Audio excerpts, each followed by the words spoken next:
Question number 27 में ये nuclear reaction दिया है जिसमें isotopes of hydrogen with mass number 2, जिसे हम बोलते हैं ड्यूटीरियम, या इसे हम हैवी हाइड्रोजन भी बोलते हैं, डिनोटेड बाय सिंबल डी भी रहता है।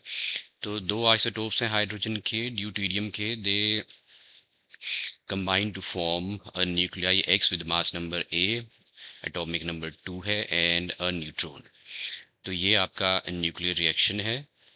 अब इसमें हमें फाइंड आउट करनी है value of A, where A is the mass number. Sir mass number is the sum of the number of protons and neutrons, जिन्हें हम बोलते हैं न्यूक्लियॉन्स। इन्हें हम न्यूक्लियॉन्स भी बोलते हैं inside the nucleus. So we have to find the value of A.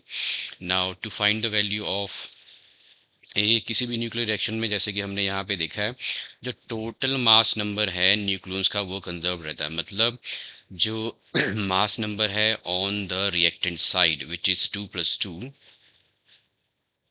Should be equal to mass number of the product side. Product side में मास नंबर हो जाएगा, इसका मास नंबर ए है, इसका 1 है, that is A + 1 which will give us the value of A. तो A is equal to 4 - 1 is equal to 3। तो mass number आ गया, एक्स जो निकला है उसका मास नंबर आपका 3 है। सेकंड जो बी पार्ट है, इसमें हमें कैलकुलेट करनी है amount of energy released in the reaction. इसी रिएक्शन में अमाउंट ऑफ एनर्जी रिलीज हमें फाइंड आउट करनी है।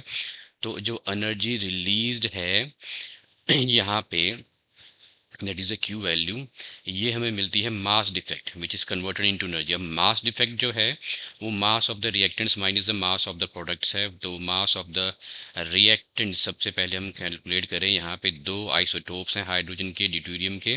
तो 2 into the mass of the deuterium, वो आपको दे रखा है, मल्टीप्लाई करेंगे तो मास ऑफ द रिएक्टेंट्स आ जाएगा आपके पास इन this atomic mass unit. U is the unified atomic mass unit। ऐसे मास ऑफ द प्रोडक्ट्स में आपके पास एक है x न्यूक्लियाई, जिसका मास नंबर हमें पता लग गया है, वो आपको यहाँ पे दे रखा है 3 पॉइंट।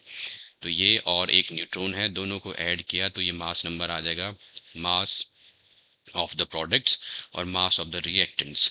अब इनको अगर हम इनका डिफरेंस निकालें, so that gives us the mass defect. So mass of the reactants minus the mass of the products will give us the mass defect. So mass defect आपका आ गया ये in atomic mass unit। So we have got the mass defect which is converted into energy। तो energy released यहीं से आती है according to the Einstein's mass energy equivalence relation. तो energy released is equal to, इसको हम convert कर देंगे मेगा इलेक्ट्रॉन वोल्ट में। आपको क्वेश्चन में भी दे रखा है 1 यूनिफाइड मास यूनिट, जिसे हम 1 एटॉमिक मास यूनिट भी बोलते हैं, इस 931.5 mega electron volt per c square। So into 931.5 will give us the value in the electron volt। So this is the energy released in this nuclear reaction। तो ये था आपका क्वेश्चन नंबर 27।